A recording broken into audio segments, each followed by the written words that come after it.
사랑하는 성도 여러분, 반갑습니다. 오늘은 6월 30일 수요일입니다. 벌써 2021년을 시작하고 딱 6개월이 되었습니다.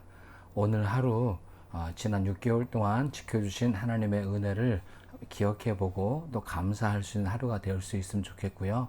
또 남은 하반기로 하나님의 공평하신 은혜와 사랑을 경험하고 또 매일의 말씀 묵상을 통해 한층 더 경건의 훈련에 매진할 수 있기를 다짐하는 그런 시간이 될 수 있기를 바랍니다. 자, 그러면 오늘의 말씀 묵상 시작하도록 하겠습니다. 오늘 함께 보실 말씀은 디모데전서 5장 9절부터 마지막 25절까지의 말씀인데요. 오늘 제가 함께 읽기를 원하는 말씀은 21절부터 25절까지의 말씀만 제가 오늘 읽도록 하겠습니다. 하나님과 그리스도 예수와 택하심을 받은 천사들 앞에서 내가 엄히 명하노니 너는 편견이 없이 이것들을 지켜 아무 일도 불공평하게 하지 말며 아무에게나 경솔히 안수하지 말고 다른 사람의 죄에 간섭하지 말며 내 자신을 지켜 정결하게 하라. 이제부터는 물만 마시지 말고 내 위장과 자주 나는 병을 위하여는 포도주를 조금씩 쓰라. 어떤 사람들의 죄는 밝히 드러나 먼저 심판에 나아가고 어떤 사람들의 죄는 그 뒤를 따르나니 이와 같이 선행도 밝히 드러나고 그렇지 아니한 것도 숨길 수 없느니라. 아멘. 디모데전서 5장의 말씀을 통해서 사도 바울은 교회 안에서 만나게 될 여러 사람들에 대해서 어떻게 대할 것이고 그들을 섬겨 나갈 것인지에 대해서 구체적인 지침 말씀을 주고 있습니다. 자, 오늘은 이 5장의 전반적인 말씀을 보실 텐데요. 특별히 오늘의 말씀을 3개의 단락으로 나누어서 간략하게 설명을 드려보도록 하겠습니다. 먼저 첫 번째 단락은 9절부터 16절까지의 말씀입니다. 이 말씀 이전에 어제부터 보셨던 5장 3절부터 16절까지가 하나의 내용으로 사실은 되어 있습니다. 바로 교회 안에 대표적 사회 약자인 과부들을 어떻게 대우할 것인가 라고 하는 부분입니다. 성경은 이런 과부뿐만 아니라 사회적 약자들에 대해 배려하고 하나님의 한량없는 은혜와 사랑을 그들에게 나누어 주어야 된다는 아주 따뜻한 소식들이 많이 담겨져 있습니다.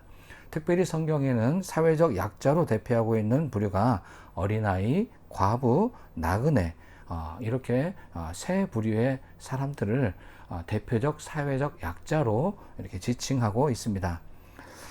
특별히 그 가운데 여성과 어린아이는 시대를 막론하고 제대로 보호를 받지 못하는 약자의 대명사라고 해도 과언이 아닐 것입니다. 물론 과거보다는 많이 좋아졌다고는 하지만 여전히 불평등한 구조 속에서 약자의 많은 부분을 차지하고 있는 부분이 바로 이 여성들과 어린 아이들인 것은 크게 차이가 나지 않을 것입니다.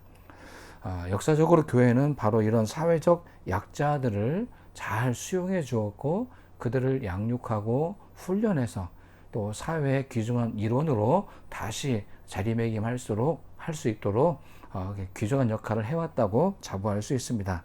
그런 부분에서 오늘 우리가 교회에 있는 현재도 존재하고 있는 이 사회적 약자들을 지금 우리는 어떻게 대우하고 있으며 앞으로는 어떻게 그분들을 대우해 나갈 것인가 라고 하는 이 부분은 깊이 고민해 보지 않으면 안 되는 아주 중요한 요소가 되었습니다.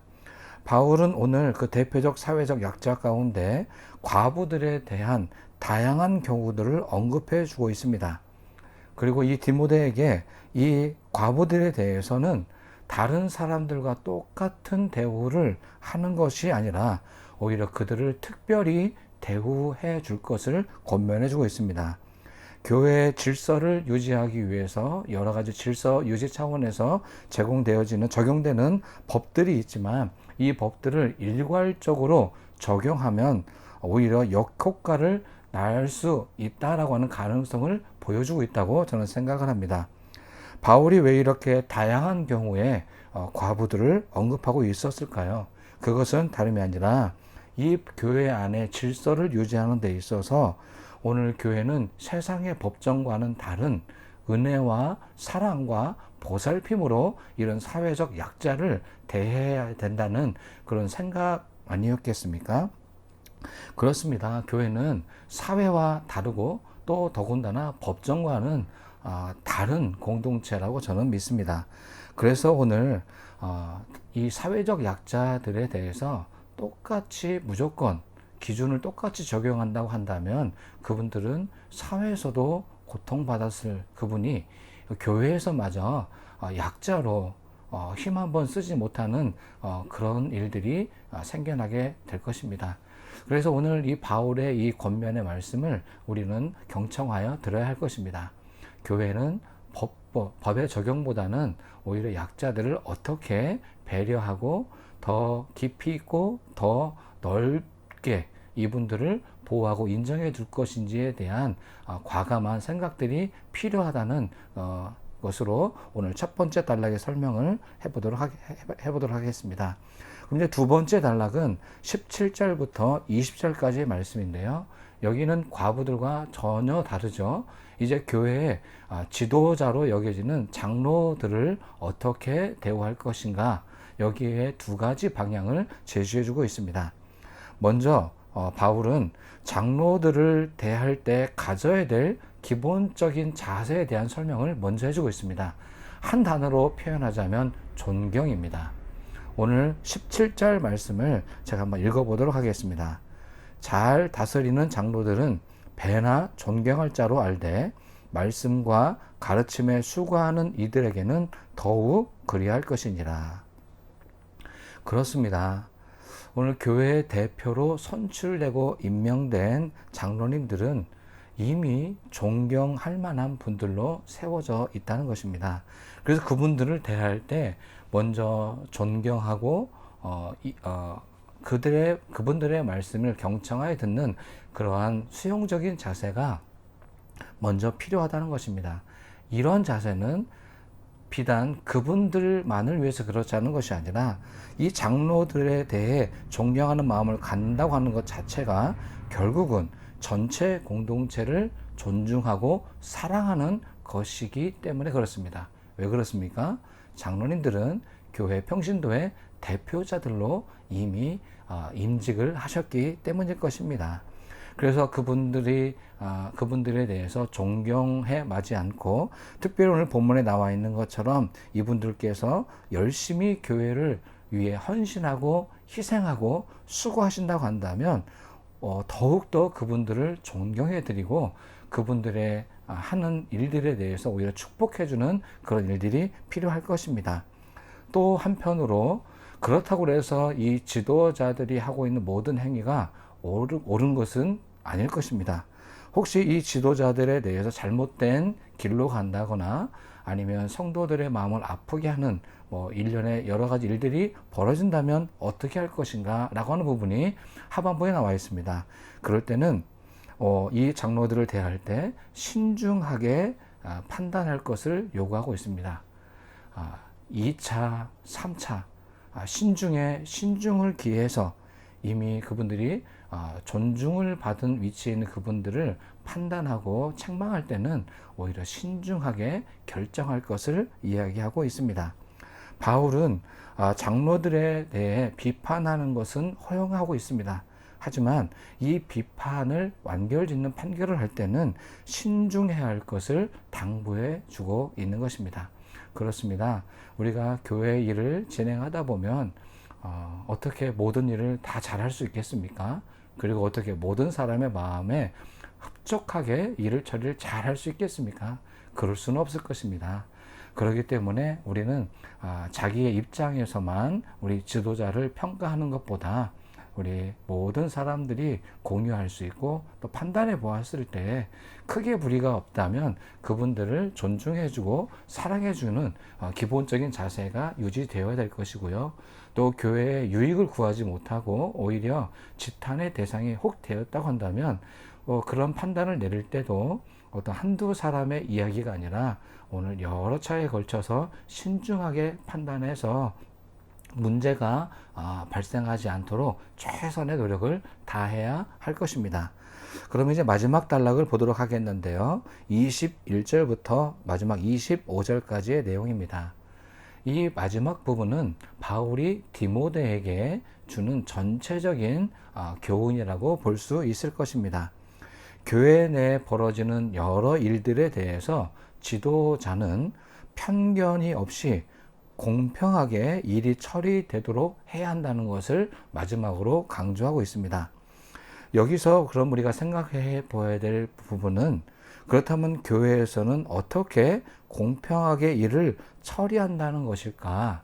그 말이 의미하고 있는 것이 무엇인가? 라고 하는 것을 물어야 하는 것입니다. 요즘 우리 사회는 이 공정이라고 하는 단어가 아주 중요한 사회적 이슈로 대두되고 있습니다. 하지만 많은 사람들이 부르짖고 있는 이 공정은 어떠한 기준을 가지고 있는가라는 것을 질문해야 됩니다. 지금 이 사회가 요구하고 있는, 부르짖고 있는 공정은 한마디로 요약하면 너도 한 번, 나도 한 번을 말한다고 생각을 합니다. 과연 그렇다면 이것이 과연 공정한 것인가? 우리는 생각해 보아야 할 것입니다. 경제적 용어이긴 하지만 이미 기울어진 운동장에 서 있는 현실은 무시하고 무조건 똑같아야 한다는 것만 유지한다면 오히려 이것은 또 다른 불공정을 야기시키는 것은 아닐까요?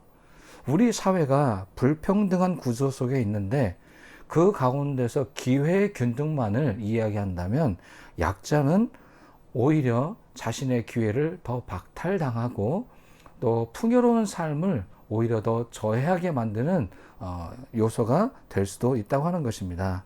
이런 불평등한 구조 속에서의 공평은 약자들에게 더 많은 기회를 제공해 주는 것이라고 저는 생각을 합니다. 또 특별히 이런 생각이 저 개인만의 생각이 아니라 오늘 성경의 가르침에도 합당한 생각이라고 저는 믿습니다. 성경에서는 약자들에게 대해 더 관용하고 더 많은 기회를 제공한다라고 하는 것은 오늘 본문만이 아니고 신구약 전체에 통해서 나타나고 있는 내용일 것입니다. 특별히 오늘 본문의 분량 면에서만 보더라도 과부, 약자를 대하는 과부들을 대할 때는 3절부터 16절까지 아주 긴 문장을 할애했고요. 또 지도자인 장로들에 대한 대우를 말할 때는 17절부터 20절까지 이렇게 설명한 이 분량만 보더라도 오늘 교회가 오히려 공정하게 공평하게 일을 처리한다고 했을 때 오히려 더 세심하게 돌봐야 될 이 사회적 약자들의 다양성들을 우리 교회가 인지하고 그분들을 더 아끼고 그분들에게 더 많은 기회를 제공하는 것이라고 말할 수 있을 것입니다. 반대로 오늘 교회의 기득권 또 지도자 그런 분들에게는 또 다른 기회 내지는 뭐 공정함이라기보다는 책임에 대한 의무감 그리고 희생을 더욱더 강조한다라고 할 수 있을 것입니다. 그래서 오늘 교회에는 이와 같이 연약한 분도 계시고 또 많은 것들을 소유한 분들 계시는데 그 두 부류의 성도들을 대할 때 공평하게 대한다라고 한다면 오히려 약자들에게는 더 많은 기회를 또 가진 분들에게는 책임 있는 그 책임성을 강조하는 것이 바로 교회의 공평함, 공정함이라고 설명할 수 있을 것입니다. 결론적으로 말씀을 드리도록 하겠습니다. 교회는 부도덕하고 불공정한 사회 모습의 연장선이 되어서는 안 됩니다. 교회는 달라야 합니다. 최소한 교회에서만큼은 학력이나 지위 그리고 빈부귀천에 따라서 차별하는 일만큼은 없어야 할 것입니다. 혹 교회의 성장이 더디다 할지라도 교회는 지켜내야 할 선이 있습니다. 그것은 바로 공정함입니다. 여기서 말하는 공정함은 약자, 사회적 약자를 더 많이 배려하고 보살피는 자세인과 동시에 기득권 또 많은 것을 누리고 있는 분들에게는 책임의식을 강조하는 것이 바로 공정한 교회라고 할 수 있을 것입니다. 만약 교회가 어느 한쪽의 편이 되어야 된다면 부자의 편이 되기보다는 약자의 편이 되어 주어야 하는 것입니다. 오히려 그들을 보호하고 인정해주는 교회가 되어야 할 것입니다. 오늘날 우리 교회들의 모습을 본다면 우리 교회가 진정 누구의 편이 되어 있는가 한번 묻고 고민해 보아야 할 것입니다. 많이 가진 분, 또 학력이 높은 분, 우리 교회에 유익을 줄 수 있는 분들에게 혹시 더 많은 기회가 제공되고 있지는 않습니까? 그분들의 실수를 눈 감아주고 있지는 않습니까? 우리가 눈 감아주고 배려해야 될 대상은 이렇게 교회에 유익을 줄 수 있는 가능성 있는 사람이라기보다 우리 교회가 마땅히 돌보아야 될 사회적 약자들에게 바로 그러한 기준이 제공되어야 할 것입니다. 교회에서 많은 훈련을 받고 이미 여러 직분을 가지고 또 교회에서 여러 인정과 사랑을 받고 있는 분들이라면 오히려 교회와 이 사회에 그 맡은 바 책임을 다할 것을 요구하는 것이 오히려 필요한 자세일 것입니다. 그래서 오늘 교회에 어쩔 수 없이 존재할 수밖에 없는 이 사회적 약자와 기득권, 꼭 이렇게 편파적으로 둘로 나눈다기보다 이렇게 다양한 성도들이 모여 있을 때 어떻게 똑같은 기준으로 그분들을 대할 수 있겠습니까? 그렇다고 의도적으로 불공정하게 해야 된다는 말씀을 드리는 것은 아닙니다. 약자들을 더 포용해주고 더 기회를 제공해주는 것이 오늘 성경에서 바로 그분들을 내 이웃을 내 몸처럼 사랑하라 라고 하는 말씀을 실천해 보는 것이지 않을까라는 생각에 이 말씀을 드려봅니다. 사랑하는 성도 여러분, 이제 우리는 이렇게 우리 교회에 있는 다양한 성도님들을 어떻게 모두가 행복하고 또 건강한 신앙생활을 해 나갈 수 있을지 이제 서로 의견을 나누어 보고 또 우리만의 기준을 찾아봐야 될 때가 된 것 같습니다.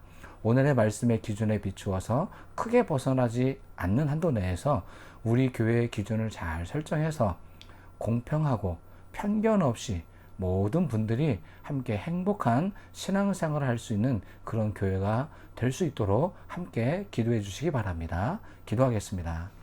참 좋으신 하나님 감사를 드립니다. 오늘 우리를 하나님의 귀한 아들로 딸들로 불러주셔서 감사합니다.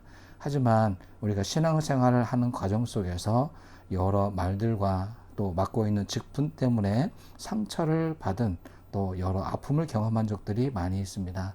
또 교회 일을 감당하다가 고통 중에 있는 우리 그런 분들을 위로해 주시고 다시금 새 힘을 공급해 주시옵소서. 또 그리고 우리 교회에 좋은 기준들을 허락해 주셔서 어느 누구가 오시든 불편함이 없이 신앙생활 하실 수 있는 교회, 그리고 행복함을 누릴 수 있는 그 교회가 되게 해 주시옵소서. 그리고 우리가 교회에 그리고 이 사회에 져야 될 책임감도 벗어내지 않고 또 이 막중한 책임감을 가지고 사회로 나아가서 당당히 그리스도인이 져야 할 의무를 다할 수 있는 각각의 성도들이 될 수 있도록 도와주시옵소서. 그래서 우리의 믿음 생활이 주님과 함께 그리고 이웃과 함께 더불어 갈 수 있는 그런 건강한 교회가 되게 해 주시옵소서. 감사하며 예수님의 이름으로 기도를 드립니다. 아멘.